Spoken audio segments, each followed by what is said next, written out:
देखो, कुछ जवाब है जो देने जरूरी हैं और कुछ बातें हैं जो सब तक पहुंचानी भी जरूरी हैं। अगर हम पिछले एक साल की बात करें तो पिछले एक साल में जो क्रिकेट फैन हैं हमें दो भागों में बटे दिखे। वो अलग बात है कि एक भाग में लगभग 80 से 90% लोग थे तो दूसरे भाग में लगभग 10 से 15% लोग। एक हिस्सा था जो अक्सर ये कहता रहता था कि विराट कोहली का टाइम खत्म, विराट कोहली अब वापस नहीं आ सकता, विराट कोहली को टीम से बाहर हो जाना चाहिए, विराट कोहली तो बस पोटेंशियल लोगों की जगह घेर रहा है, अब इसके बस का कुछ भी नहीं है। और वहीं पे दूसरा हिस्सा वो था जो ये कहने में लगा था कि भाई विराट कोहली तो विराट कोहली है, हमें विराट कोहली पे पूरा भरोसा है। माना कि विराट कोहली का वक्त बुरा चल रहा है, फॉर्म बुरा चल रहा है, लेकिन विराट कोहली 100% वापस आएगा।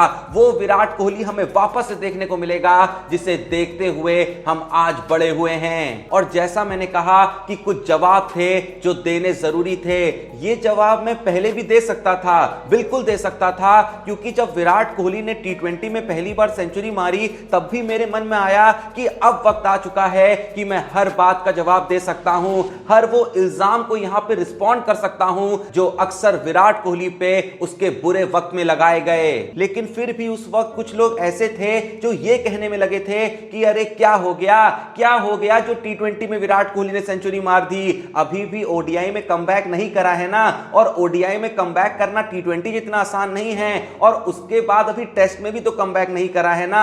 चलो ओडीआई में कर लेगा, टी20 में कर लेगा, पर ये अब टेस्ट में नहीं लौट सकता, क्योंकि टेस्ट में लौटने के लिए स्किल चाहिए होती है, टेस्ट में लौटने के लिए क्लास चाहिए होती है, और ये क्लास और स्किल दोनों ही विराट कोहली से रूठ चुकी है। लेकिन फिलहाल तो सत्य यही है कि इससे पहले कि मैं कुछ जवाब दूं, विराट कोहली ने तीनों ही फॉर्मेट में जवाब दे दिया है। हां, कुछ लोग अब भी ऐसे हैं जो कल की वीडियो में मेरे कमेंट सेक्शन में यह लिखने में लगे थे कि भाई इस मैच में सेंचुरी मार दी विराट कोहली ने तो इतनी तारीफ करने की क्या जरूरत है, यहां पे तो सब ही रन मार रहे हैं। मान लिया कि इस पिच पे सभी रन मार रहे थे, लेकिन फिर भी बाकियों ने विराट कोहली जितने रन क्यों नहीं मारे? बाकी भी तो शतक मार सकते थे, बाकी भी तो 150 मार सकते थे, लेकिन विराट कोहली ने अगर आसान पिच पे भी उनसे ज्यादा रन मारे हैं तो इसका मतलब तो यही निकलता है ना कि विराट कोहली उनसे बेहतर बल्लेबाज है। और देखो, मेरा इंटेंशन बिल्कुल भी ये बताना नहीं है कि जो बाकी प्लेयर्स हैं वो विराट कोहली से बेकार या फिर छोटे बल्लेबाज हैं। जाहिर सी बात है, सबकी अपनी अलग आइडेंटिटी है, सबका अपना अलग काम है, सबका अपना खेलने का तरीका अलग है, सबके लिए सिचुएशन अलग होती है, तो किसी को भी इस तरीके से कंपेयर नहीं कर सकते। ये तो बस मैं उन चिलकूजों को जवाब दे रहा हूं जो अब भी ये कह के भौंक रहे हैं कि विराट कोहली अब भी लौटा नहीं है, विराट कोहली वैसा का वैसा ही है, बस तुमने हुआ बना रखा है। एक सेंचुरी क्या मार दी, एक 150 क्या मार दी, तुम्हें लग रहा है कि विराट कोहली अब फॉर्म में आ गया है। चलो अच्छा, मान लेता हूं तुम्हारी बात, मान लेता हूं कि विराट कोहली अब भी फॉर्म में नहीं आए हैं। मैं तो दो पल के लिए यह भी कह दे रहा हूं कि विराट कोहली ने बॉर्डर गवास्कर ट्रॉफी के चौथे टेस्ट मैच में क्या पारी खेली, कैसी पारी खेली, सब कुछ भूल जाओ। पर अब सुनो जो मैं जवाब देना चाहता हूं। मेरा जवाब जो है वो एक सवाल में छुपा हुआ है, जिस सवाल का जवाब अगर तुम ढूंढने के लिए जाओगे तो तुम्हें अपने आप ही मेरा जवाब भी मिल जाएगा। तो सवाल मेरा बस इतना सा है कि मान लिया विराट कोहली का बुरा फॉर्म चल रहा था, मान लिया कि भैया विराट कोहली सिर्फ ओडीआई में लौटे थे, टी20 में लौटे थे, टेस्ट क्रिकेट में अब भी उनका सूखा चल रहा था, लेकिन ऐसा क्यों है कि पूरी बॉर्डर गवास्कर ट्रॉफी में सबसे ज्यादा सेलिब्रेशंस जो बॉलर्स की तरफ से देखने को मिला वो विराट कोहली के विकेट पे देखने को मिला। आउट तो बाकी प्लेयर्स भी हो रहे थे, लेकिन सबसे ज्यादा खुशी बॉलर्स को विराट कोहली का ही विकेट लेने पे क्यों मिल रही थी? अगर विराट कोहली इतने ही बेकार प्लेयर हो चुके थे, अगर विराट कोहली से किसी की भी फट नहीं रही थी, अगर विराट कोहली से किसी को भी डर नहीं लग रहा था, तो इतना ज्यादा ओवर सेलिब्रेशन क्यों?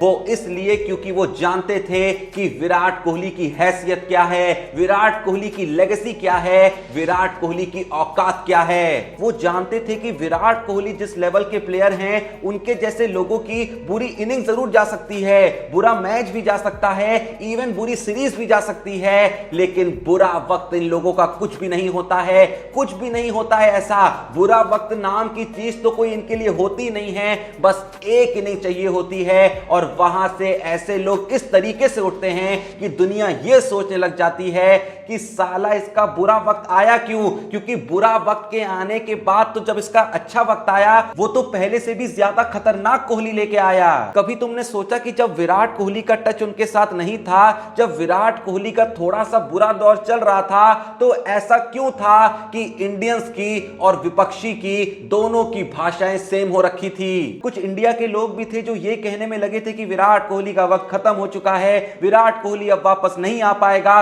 विराट कोहली को टीम से बाहर कर देना चाहिए। तो वहीं पे कुछ विदेशी भी थे, कुछ नॉन इंडियंस भी थे, कुछ विपक्षी टीम के लोग भी थे जो यही कहने में लगे थे कि अब विराट कोहली नहीं लौट सकता है। लेकिन दोनों में ही फर्क पता है क्या था? फर्क यह था कि जो इंडियंस विराट कोहली के बारे में बुरा बोल रहे थे उनको सच में ऐसा लग रहा था कि विराट कोहली अब वैसा नहीं है जैसा हुआ करता था। उनको सच में यह लग रहा था कि विराट कोहली अब इंडियन टीम पे बोझ बन चुका है। लेकिन वहीं पे जो विपक्षी टीम के लोग हुआ करते थे, जो दूसरे देशों के लोग हुआ करते थे, वो असल में ऐसा फील नहीं करते थे। वो जानते थे कि Virat Kohli one of the best player है। अब भी वो जानते थे कि भले ही विराट कोहली का फॉर्म साथ नहीं है, लेकिन अब भी वो किसी भी टीम के लिए सबसे बड़ा खतरा है। पर सिर्फ इसलिए वो विराट कोहली को भला बुरा लिखते थे क्योंकि वो खुद भी चाहते थे कि जब इंडियन ऐसा सोच ही रहे हैं कि विराट कोहली का वक्त खराब चल रहा है, तो क्यों ना थोड़ा सा इस आग में घी डाला जाए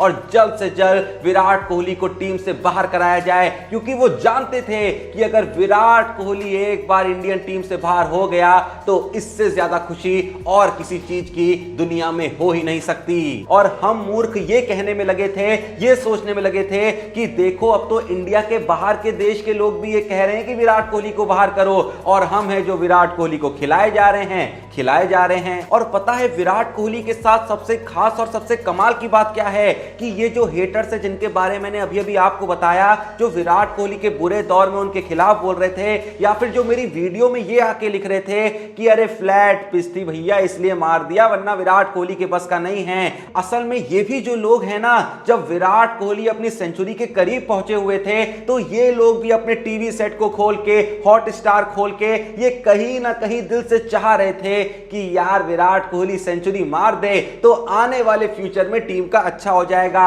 ये भी चाह रहे थे क्योंकि ये भी जानते थे कि अगर विराट कोहली फॉर्म में आ गया तो इससे अच्छी बात इंडिया के लिए हो ही नहीं सकती। खैर फिलहाल के लिए तो मैं यही कहना चाहता हूं कि भले ही कोई माने या ना माने, भले ही कोई इस बात को बिलीव करे या ना करे, लेकिन मैं अपने आप को यह मनवाने के लिए पूरे तरीके से बाध्य हो चुका हूं कि विराट कोहली का ना वक्त बुरा चल रहा है ना फॉर्म बुरा चल रहा है। और ये जो लोग बार बार अलग अलग सोशल मीडिया पे ये ट्रेंड चलाते रहते थे कि 2019 से विराट कोहली की सेंचुरी नहीं आई है, 2019 से विराट कोहली का वक्त पूरे तरीके से पलट चुका है, 2019 से विराट कोहली का डाउनफॉल शुरू हो चुका है, तो एक बार ये भी सुन लो। तुम 2019 से बात कर रहे हो ना, तो याद रखो कि टी20 क्रिकेट में 2019 में विराट कोहली की एवरेज थी 78 की, पूरे वर्ल्ड में सबसे ज्यादा।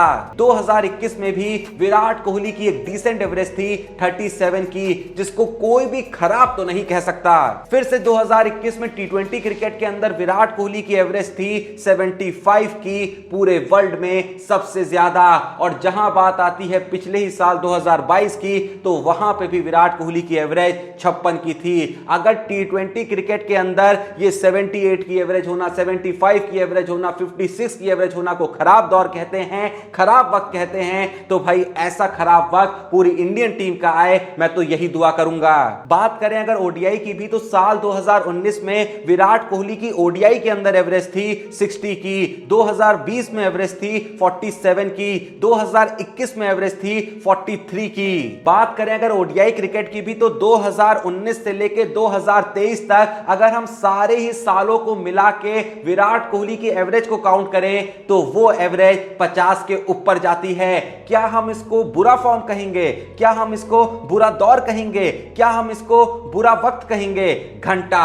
अब चलो लगे हाथ टेस्ट की भी बात कर लेते हैं। तो 2019 में टेस्ट क्रिकेट के अंदर विराट कोहली की एवरेज थी 68 की। 2020 में कोविड के चलते ज्यादा मैचेस हुए नहीं, और फिर 2021 से 2022 तक अगर दोनों सालों को मिलाएं तो वहां पे विराट कोहली की एवरेज थी 30 की, जो कि अच्छी नहीं है मैं मानता हूं, लेकिन बहुत खराब भी नहीं है। क्यों मैं ऐसा कह रहा हूं वो भी बता देता हूं। क्योंकि हम सिर्फ विराट कोहली के स्टैट्स को देख रहे हैं इसलिए हमें खराब लग रहे हैं, पर अगर आप थोड़ा सा इसकी डेप्थ में जाएंगे तो 2021 और 2022 को मिला के जितने भी टेस्ट मैचेस इंडिया ने खेले वहां पे ज्यादा स्कोर नहीं होते थे, वो सारे ही मैचेस ऑलमोस्ट बहुत ही लो स्कोरिंग होते थे। इस बात का जस्टिफिकेशन इस एविडेंस से होता है कि 2019 से लेकर 2022 तक विराट कोहली अपनी टेस्ट क्रिकेट टीम के थर्ड हाईएस्ट रन गेटर थे। अब तुम ही बताओ, क्या अपनी टीम का थर्ड बेस्ट क्रिकेटर होना बुरे फॉर्म की निशानी है? अगर तुम्हें लगता है ये बुरा वक्त है, ये ऐसा वक्त है जहां पे हम उस प्लेयर के लिए ये कह दें कि ये कभी भी लौट नहीं सकता, तो भाई तुमसे बड़ा मूर्ख मैंने अपनी जिंदगी में आज तक नहीं देखा। भाई तुम इतना पीछे जा ही क्यों रहे हो? अभी जो बॉर्डर गवास्कर ट्रॉफी चल रही है, अगर मैं तुमसे पूछूं कि अगर चौथे टेस्ट मैच को इग्नोर कर दें तो क्या जो पहले 3 टेस्ट मैच खेले गए वहां पे विराट कोहली की बैटिंग को हम अच्छा फॉर्म कहेंगे या बुरा फॉर्म कहेंगे? हम उस 3 मैचेस में विराट कोहली की परफॉर्मेंस को अच्छी परफॉर्मेंस कहेंगे या बुरी परफॉर्मेंस कहेंगे? आप में से मेजॉरिटी लोग ये कहेंगे कि कोई अच्छी परफॉर्मेंस भी नहीं करी थी, कुछ ऐसा खास नहीं करा था कि पहले 3 टेस्ट मैच में विराट कोहली की परफॉर्मेंस को एक अच्छी परफॉर्मेंस कही जा सके। लेकिन यहीं पे आती है सबसे बड़ी चौंकाने वाली बात कि जिस टेस्ट सीरीज के पहले 3 टेस्ट मैच में विराट कोहली ने ऐसी बैटिंग करी जिसे हम अच्छी परफॉर्मेंस भी नहीं कह सकते, उसी टेस्ट सीरीज में इस समय Virat Kohli highest run getter हैं इंडिया के लिए। यह उदाहरण मैंने सिर्फ आपको यह बताने के लिए दिया कि कैसे सिर्फ एक इनिंग आपको टीम के एक आउट ऑफ फॉर्म प्लेयर से उसी टीम का हाईएस्ट रन गेटर बना दे रही है। और यही पिछले 2-3 साल से होता रहा और हमें लगा कि विराट कोहली तो बहुत ही खराब फॉर्म में चल रहा है, विराट कोहली तो बहुत ही खराब खेल रहा है। देखो, माना चीजें थोड़ी सी ऊपर नीचे चल रही थी, कोई भी इनकार इस बात से नहीं कर रहा है, लेकिन तुम भी मानो कि विराट कोहली है, विराट कोहली जैसा ना हुआ है, ना है और ना ही हो पाएगा। बाकी जितना मैं समझा सकता था उतना मैंने समझा दिया। अब आपका जो भी इस बारे में कहना है, जो भी आपका सोचना है, कमेंट पे जरूर बताइएगा। वीडियो पसंद आई तो वीडियो को एक लाइक दीजिएगा और अगर अभी तक आपने चैनल को सब्सक्राइब नहीं करा है तो प्लीज जो भी ये वीडियो देख रहा है थोड़ा सपोर्ट करने के लिए अभी के अभी चैनल को सब्सक्राइब करिएगा। बाकी मिलते हैं नेक्स्ट वीडियो में, तब तक के लिए जय हिंद, धन्यवाद।